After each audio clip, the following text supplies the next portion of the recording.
ఓ నమో శ్రీ లక్ష్మీ వెంకటేశ్వరాయ శ్రీ మహాగణాధిపతి నమ. ఉగ్రం వీరం మహావిష్ణుం జ్వలంతం సర్వతోముఖం నృసింహం భీషణం భద్రం మృత్యుర్నమామ్యహం. ప్రేక్షకులకు నమస్కారాలు తెలియజేస్తూ మనం జూలై మాసంలో మన రాశులకు ఎలా ఉంటాయో తెలుసుకుందాం. జూలై మాసంలో గ్రహాల యొక్క పరిస్థితి ఎలా ఉన్నది, ఏ గ్రహాలు ఎక్కడ ఉన్నాయి తెలుసుకుని మనం ఒక్కొక్క రాశి గురించి కూడా తెలుసుకుందాం. అయితే మరి జూలై మాసంలో గ్రహాలన్నీ ఎక్కడ ఉన్నాయా అంటే మిథున రాశిలోకి వచ్చేటప్పటికి గురుడు రవి మిథున రాశిలో ఉన్నారు. వృషభ రాశిలో శుక్రుడు ఉన్నాడు. మరి కర్కాటక రాశిలో బుధుడు, సింహ రాశిలో కేతువు, అంతేకాకుండా మరి కుజుడు కూడా సింహరాశిలోనే ఉన్నాడు. మరి సప్తమ స్థానమైనటువంటి కుంభ రాశిలో రాహు ఉన్నాడు. మీన రాశిలో శని.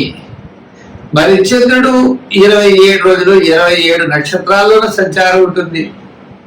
కాబట్టి మనకి మన యొక్క రాశులకి జూలై నెలలో మనం ఎలా ఉంటుంది, ఏ విధమైనటువంటి సులభమైన పరిహారాలు మనం చేసుకోవచ్చు, చేసుకుంటూ ఏ విధమైనటువంటి కార్యాన్ని మనం పూర్తి చేయగలుగుతాం అని మానవుని యొక్క ప్రయత్నం, ఆ ప్రయత్నంతో పాటు దైవ బలాన్ని సంపాదించడం కోసం మనం తప్పకుండా తెలుసుకుంటాం.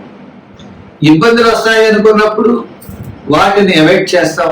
అనుకూలంగా ఉన్నప్పుడు కాస్త వేగంగా మన ప్రయాణాన్ని ముందుకు సాగిస్తాం. ఆ విధంగా గ్రహాలు ఎప్పుడు కూడా జ్యోతిషం అంటే కాంతిని ఇచ్చేది, మనల్ని నడిపించేది, మనం చూసుకుని నడిచేది. ఈ విధమైనటువంటి ఆలోచనతో మనం ముందుకెళ్ళాలి. తప్పనిసరిగా ముందుగా మనం మేష రాశి గురించి జూలై నెలలో ఎలా ఉందో తెలుసుకుందాం. కర్కాటక రాశి. ఈ కర్కాటక రాశి వారి నూతన విషయాలు తెలుసుకోవాలనేటువంటి ఉత్సాహం వీరు కనపడుతూ ఉంటుంది. చెత్త గ్రహాలన్నీ కూడా సామాన్యంగా ఉన్నాయి. అంటే వినోదాలు వినోదాల్లో పాల్గొంటారు. సమయానికి చక్కని భోజనం చేస్తారు, చక్కగా నిద్రపోతారు. వీటికి మాత్రం ఇబ్బందులు లేవు. యజాత శుక్రుడు లాభస్థానంలో ఉంటాడు. వ్యయంలో రవి బుధుడు ఉన్నారు.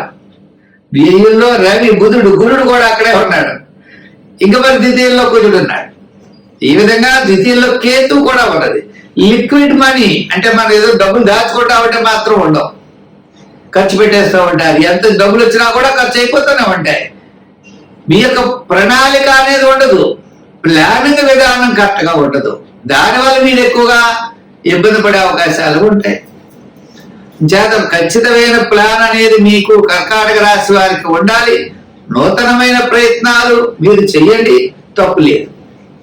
స్వల్పమైన అనారోగ్య సూచనలు ఉంటాయి. డాక్టర్ దగ్గరికి వెళ్తే ఏమీ లేదంటాడు, ఏ జబ్బో తెలియదు, ఏ మందో తెలియదు, కానీ ఇబ్బంది పడుతూ ఉంటారు. అందు గురించి ఆందోళన చెందవలసిన అవసరం లేదు. గ్రహముల యొక్క వ్యతిరేకత అవ్వచ్చు, మీ యొక్క ప్లానింగ్ విధానం లేకపోవచ్చు, మీ ఒక అవగాహన లేకపోవడం వల్ల కూడా ఈ ఇబ్బందులు మీరు ఎదుర్కొనేటువంటి పరిస్థితి కనబడుతోంది. చేత ద్వితీయ కేతువు అది శుభరూపమైనటువంటి ఏమి ఎక్కువ జరిగిపోతుంది. పిల్లల ఫీజులు కట్టడం, పిల్లల కోసం, సంతానం కోసం, లేదా ఏదో కుటుంబ విషయాల కోసం, పాత బకాయిలు తీర్చడం కోసం, ఇలా ఏదో రకమైనటువంటి ఏం జరిగిపోయేటువంటి పరిస్థితులు అయితే తప్పనిసరిగా కనబడుతున్నాయి. శ్రమ, చికాకులు ఉంటాయి. మీ పనులు మీరు సకాలంలో పూర్తి చేయగలుగుతారు. కొత్త విషయాలు తెలుసుకోవాలి, కొత్త విషయాలు ఆసక్తి పెరుగుతుంది. నూతనమైనటువంటి సంకల్పాలు కూడా బయలుదేరతాయి. అలా పెట్టుబడి పెడితే బాగుంటుందేమో, ఇలా చేస్తే బాగుంటుందేమో అనే ఆలోచనలు కూడా మీకు వస్తాయి. అటువంటి వాటికి మనం దూరంగా ఉండాలి. వర్తమానంలో అయితే పెద్దగా అనుకూలంగా లేదు. ఈ కర్కాటక రాశి వారికి మిశ్రమైనటువంటి ఫలితాలు ఉన్నాయి. అయితే ఆత్మస్థైర్యం, ధైర్యం మొట్టమొదటి 15 రోజులు అత్యద్భుతంగా ఉంటుంది. తర్వాత 15 రోజులు సామాన్యమైన ఫలితాలు ఉంటాయి. మరి సంఖ్యలో 2, రంగుల్లో తెలుపు, అలాగే లైట్ బ్లూ కలర్ కూడా వాడండి, చాలా మంచి ఫలితాలు ఉంటాయి. మనం చేయవలసిన పని ఏమిటి అంటే వినాయకుడిని రోజు పూజించాలి. బుధవారం వినాయకుడికి ఉండ్రాళ్ళు నైవేద్యం పెట్టండి. వినాయకుడిని పూజించండి, గరిగి గడ్డితో పూజించండి, రోజు బెల్లం ముక్క వినాయకుడు నైవేద్యం పెట్టి ఆ ముక్కను మీరు స్వీకరించండి. తద్వారా మీకు అనుకూలమైనటువంటి ఫలితాలు, కార్యజయం, సర్వత్రా చికాకులు తగ్గుతాయి, అనారోగ్య సమస్యలు కూడా తగ్గి ఆరోగ్యంగా బ్రహ్మాండంగా ఉంటుంది. స్వస్తి.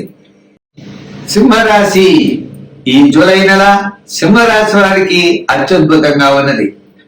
గ్రహాలన్నీ కూడా చాలా అనుకూలంగా ఉన్నాయి, ఒక శాటర్న్ తప్ప. చెప్పాలంటే రాశిలో కుజుడు కూడా ఉన్నాడు. ఇదే రవి మంచి పొజిషన్ లో ఉన్నాడు. అలాగే బుధుడు ఏ స్థానంలో ఉన్నప్పటికీ శుక్రుడు, రవి, గురుడు ఇలా మిగిలిన గ్రహాల యొక్క అనుకూలత వల్ల కూడా ఈ జూలై నెల ఈ సింహరాశి వారికి అత్యద్భుతమైనటువంటి ఫలితాలు పొందగలుగుతారు.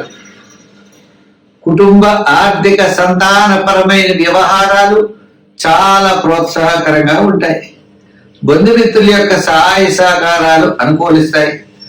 ఆత్మస్థైర్యం పెరుగుతుంది, ఆరోగ్యం మెరుగవుతుంది. మీ యొక్క ఆలోచనలు, విధానాలు అన్ని అనుకూలంగా ఉంటాయి. అకారణంగా ఏదో కొన్ని నిర్ణయాలు తీసుకుంటారు, అవి జాగ్రత్తలు తీసుకోవాల్సిన అవసరం ఉన్నది. స్వల్పమైన సమస్యలున్నా వాటిని తప్పకుండా మీరు అధిగమిస్తారు.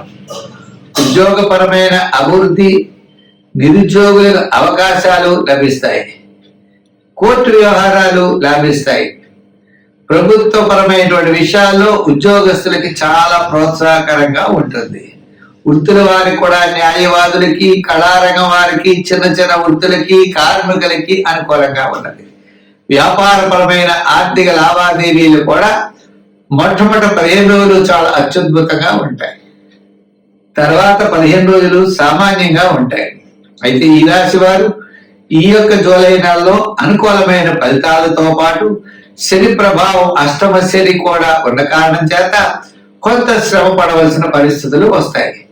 నల దమయంతుల యొక్క చరిత్ర వింటూ, అంటే వాళ్ళే అన్ని కష్టాలు పడ్డారు కదా, మనం ఎన్ని కష్టాలు పడ్డ, కష్టాలు కాదని భావిస్తాం అన్నమాట. అందుగురించి నల దమయంతుల కథ చదువుతూ ఉంటారు. నల దమయంతులు లాంటి వారికే బోడని ఇబ్బందులు వచ్చాయి, ఇంక మనం ఎంత అని. అంచేత ఆ కథ తెలుసుకుంటూ, సత్పురుషుల యొక్క గాథలు వింటూ, కుల దైవాన్ని పూజిస్తూ శని భగవానుడిని పూజించాలి. శని భగవానుడి యొక్క సోదరుడైన ఆంజనేయ స్వామిని కూడా పూజించాలి. సుందరకాండ పారాయణ చేయండి, లేదా సుందరకాండలో ఒక్క శ్లోకమైనా రోజు పఠించండి. హనుమాన్ చాలీసా చదవండి. దానాల్లో తిలదానం, కందులు దానం చేయండి. ఈ కందులు కూడా ఎర్రగొడ్డలో కట్టి ప్రవహించే నదిలో మంగళవారం నాడు మీరు వెయ్యండి. కందిపప్పులు వెయ్యండి. తప్పనిసరిగా జలచరాల ఆహారంగా స్వీకరించి మీకు అనుకూలమైనటువంటి ఫలితాలు మీకు తప్పనిసరిగా కుజగ్రహం వల్ల మీకు లభిస్తాయి. స్వస్తి.